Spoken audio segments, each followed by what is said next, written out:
ተነቃቃ ነው። ደስ ብሎኛል። አሁን ቪዲዮ የምትሰሩ ሰዎች ደስ ብላችሁኛል። ማርያምን የሆነ በቃ የሆነ ደስ የሚል ተስፋ አላችሁ። ደስ የሚል ተስፋ አለ። እንዲህ ትብብራችሁ ደስ ይላል። ማርያምን ሰውን ማዳን ከአንዱ አንዱ መማር ጥሩ ነው። እግዚአብሔርን አሁን ድምፄ ምን ሆነ?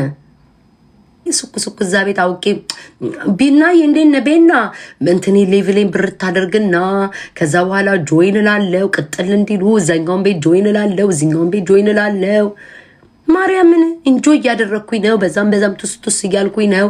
ልክ ግን የእኔ ተራ ደርሶ ስነካ በይፋ በአደባባይ ጨገሬን ቦፍ አድርጌ ፀጉሬን ብናርጌ እቀርባለሁ ወንበሬ ላይ የመልስ ምት ብዬ። አሁን ግን ጊዜው አይደለም ጋይስ። ጊዜውን ለባለ ጊዜያቶች እንተውላቸው። የኔ ተራ ሲደርስ እኔም በጥርጥር ብዬ እመጣለሁ ውዶቼ። አኮራቸዋለሁ። ለመልሱ በደንብ አድርጌ ታጥቄ አኮራቸዋለሁ።